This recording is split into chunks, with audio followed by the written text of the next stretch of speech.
Now that Nigerians and Africans refer you to as honorable members, the question is, are you honorable members or horrible members? Welcome you back again, my people. A lot is really happening in the political zone. Tinubu is in a serious mess as a lot of reaction has been given to illicit activities of the two bodies in Nigeria that has been affecting democracy in the likes of Inec and Judiciary. Professor Lumumba on national TV blasts the legislative body and even the so-called incompetent politicians that are occupying the present administrative.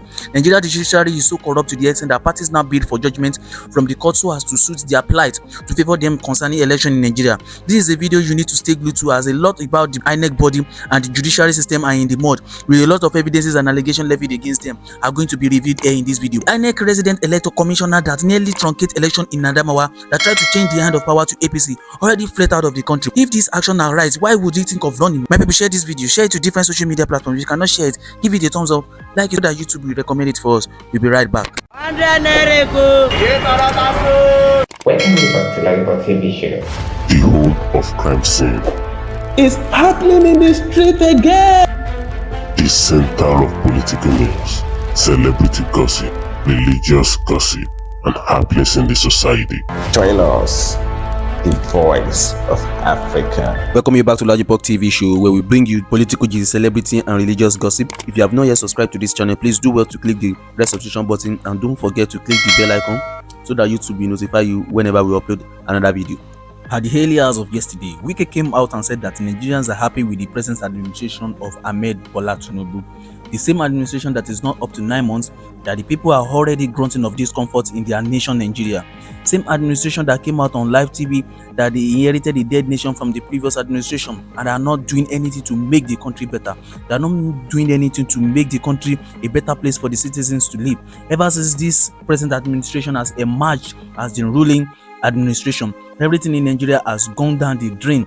The economy of the country is down. There is hike in prices of commodities in the country. From this video, my people, you will see where Frank Nweke Jr., a former minister for education during Goodluck Jonathan, revealed that the biggest enemy of Nigeria democracy is INEC and judiciary, which shows that there has been a lot of things that are being done by these people even way before now that are just being revealed to the people, that are just being opened to the people. Nigeria are so confused that they don't even know out of the two bodies which is more corrupt, in a situation whereby an election is being rigged with the allocation of votes known to the INEC chairman and also the judiciary being giving concrete evidence against the process with which the opposition party won the election, and still giving the ruling that the party that have been called to the court is actually the winner. Aside the INEC and judiciary issue, with the present situation of the country, how can a state government allocate 3 billion naira for just rechargeable fans and 7.5 million for liquid fragrance of the office of the deputy governor? My people, this so-called government also allocated 440 million for dignitaries vehicle.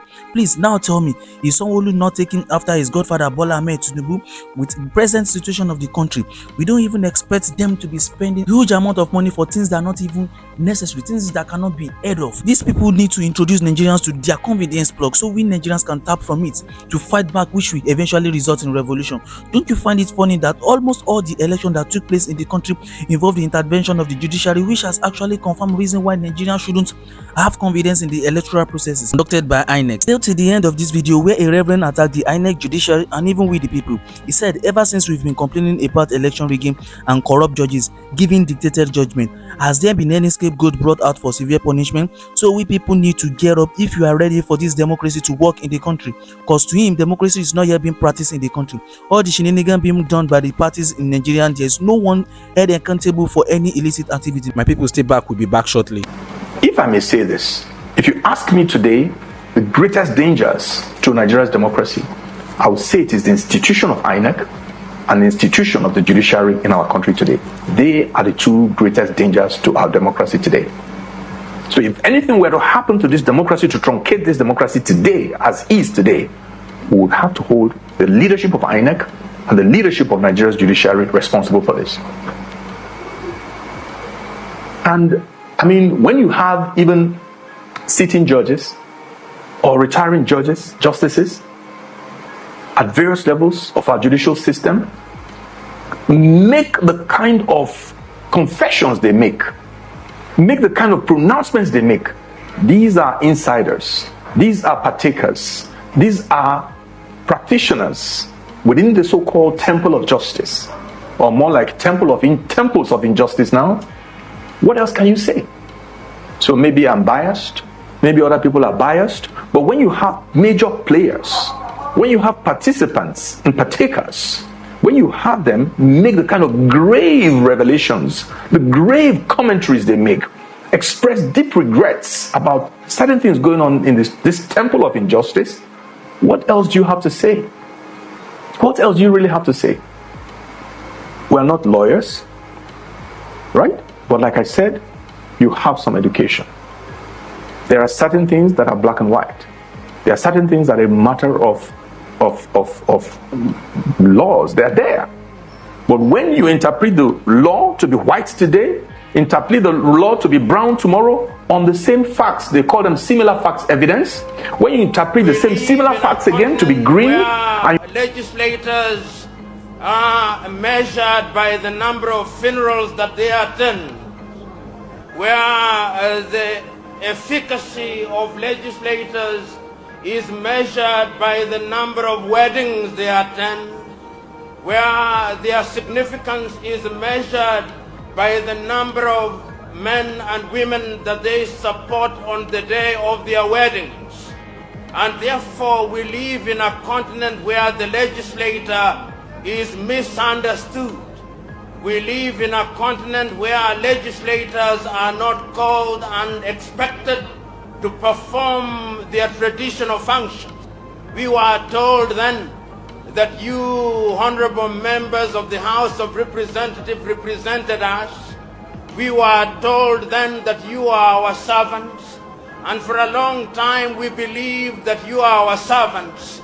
But over the years things did change, and we started believing that you are no longer our servants, and that you had become our masters, and that therefore even when you claim to represent us in many African countries and you remind us that you are our servants, we do not believe you, because it is the newspapers that are left to say what you say. The question that you must ask yourself, and this is a personal question, now that you have been given the honor and privilege of serving Nigeria, now that Nigerians and Africans refer you to as honorable members, the question is, are you honorable members or horrible members? Because the question as to whether you are honorable is determined by the service that you render to the people. Now that Nigerians have given you the opportunity to think for them, to imagine for them, when it is reported in the Green Chamber magazine and we talk of Nigeria as being a great country, the question is, and we will be asking you, are you midwives for the good things of Nigeria? Are you midwives that deliver bouncing baby boys and girls, or you are midwives that kill the children in the cradle? Nigerians will be asking those painful questions which are necessary but uncomfortable. Even as I am congratulating you, ask yourself, do you deserve to be congratulated? Because my congratulations are only useful if you are servants of Nigeria. Nigeria is a great country, but I hold the view that Nigeria should be in the same space economically as Germany is. Nigeria should be in the same space politically as the United States is. I look forward to the day when Nigeria will have reawakened her agriculture, and that legislation will be produced and publicized in the magazine which speaks to agriculture. I know Nigeria can be great. I know Nigeria will be great. But Nigeria can be great and will only be great if you men and women seated here choose that Nigeria will be great. Locally, it would be to say, what will happen to Nigeria, or what would have happened to our elections if my friend Chidi Odinkalu were the chairman of Inec, not Mahmoud? What would be the result of our elections if the Chief Justice of Nigeria where Analisa Agbakoba or Sam Amadi or my son Itodo, will anything change? I think that the very fact that we are having this conversation is important, but I think we always tend to make too many mistakes in Nigeria in the quality of our analysis and our understanding of the basis for our analysis. I happen to be one of those Nigerians that is deeply convinced about the greatness of our nation. I'm also very convinced about what we have achieved, and we have achieved a lot. But the endless self-flagellation that we have exposed ourselves to is the reason why every small African country now is not doing the kind of things it is doing to Nigeria and can do the things and get away with it. But like I said to my parishioners, if you are always beating your wife, one day somebody will beat her on the street and say, I'm sure your hand is tired, I'm just helping you. We are not the worst election. I mean, we've not conducted the worst elections in the world. And don't get me wrong, everything that has happened is not so much what has happened, is the quality of our analysis of why it happened. And we in Nigeria have ascribed our own responsibility is in suspended animation. We do nothing. It's just Inec that has destroyed our country. It's the Supreme Court that has made it impossible for us to conduct elections. It is okay.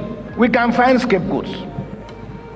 But this scapegoating will not solve our problem because we are part of the problem. Each and every one of us has a duty and a responsibility. Whether to blow the whistle when you see things going wrong, or to at least allow for the fact that these problems will not be solved by mere change in individuals occupying particular positions. We have to be agents of change by the quality of our interrogation of the institutions and the systems under which we operate. Because you have to ask yourself, here is a country where a substantial percentage of the elite have spent their time and their life stealing from the country, and stealing so stupidly and so foolishly that they don't even keep the product of their theft locally. You can count the number of Nigerians who can say that their children are in the best universities in the world because of money from their labor. Governance, we all seem to accept, is a criminal enterprise. And when people are struggling to get in, not because we have anything new, it's just that we just want to be part of this mess. So I think the first question to ask, are we ready for elections in the way and manner that we understand? Are we ready for democracy? Or, as John Major said, and I will quote John Major, former British Prime Minister, he said, in a lecture he delivered, he said, after 850 years of developing our democracy, 850 years of developing our democracy, please, hands up in the audience, hands up, those who think our democracy is now perfect after 850 years. Of course, no hand went up. That is that after 850 years, British people are not in agreement that their constitution or their rules have become so perfect that they don't have a problem. And he continues. So they believe that we can pick up our democracy and transplant it into other countries where they have no historical instincts of democracy, where they have a different culture. Is fatuous. People will build up their own form of democracy in their own way. And it is arrogant for us to think that we can artificially transplant our democracy to other countries. And to show you the mindset of Nigeria, see the way civil society and everybody celebrated all the reports that Nigerian civil society organizations tried were not important. It is until the EU brought out his report, then Nigerians started celebrating. The point I'm making, and the point we need to address, are we in a democracy? Have we prepared the ground to expect a certain level of accountability? Can we have electoral accountability when we do not have financial accountability, when we do not have economic accountability, when we do not have academic accountability, when we have no accountability anywhere at all? Why is it that we expect to have electoral accountability standing alone? Electoral accountability and democratic stability are contingent on how we ourselves wish to play and the rules we want to play by. So, the United Nations conducted a survey in 2016, and they wanted to find out which are the most trusted group of people around the world. Surprise, surprise. It wasn't the bishops. It wasn't priests. The highest score went, first of all, to medical doctors. And after medical doctors, the next most trusted group of people were hairdressers and barbers. Yes, because when you go and sit in front of a barber, you make an act of faith. You may choose a particular hairstyle, but you have to trust that he can deliver on that. And then it goes down and down. And at the bottom are the politicians. And it is also very interesting but significant that it's not only in Nigeria that we don't like politicians. Everywhere there's no single country in the world that loves politicians. They are the most presented as the most contemptible human beings. They are the most vile human beings. And yet, how does it happen that everybody is struggling to get into politics? And guess what? In those days, tailors will put a sign that they are London trained. Barbers will put a sign of where they are trained. But remember that if you want to go and teach in a school, they'll ask you, where is your certificate? If you want a job as a cook, they'll ask you, where have you trained? If you want... Politics is the only thing that has no qualification. Nobody needs a certificate. I had two friends of mine who were politicians. They got into a quarrel. And they came to me to try and resolve the quarrel. The politician said he gave his friend 50 million naira to help him win the election, and that he didn't do so well. So they came to me for judgment. So I asked the man, tell me the story. I said, look, I gave this guy 50 million. The records are there. So I turned to the accused. So, Oga, what happened now? He looked at me. He said, Bishop, politics no get receipt. Politics no get receipt. Politics has no receipt. So everything is on free fall. But the point we need to make is that electoral outcomes, they are sufficient, they are necessary, but they are not a sufficient condition for justifying that we guarantee democratic stability. Because all the elections, you can vote for anybody. All of this excitement, like I say to young people when they are getting married, a wedding is a ceremony, it's not a marriage. A wedding is not a marriage. Ordination is not the priesthood. So elections are not democracy. They're just part of the process. But they are a tool for legitimation. That is the process by which it is conducted is what creates legitimacy. And yet in the lives of ordinary people, what creates legitimacy is the ability of the government in power to meet their basic demands.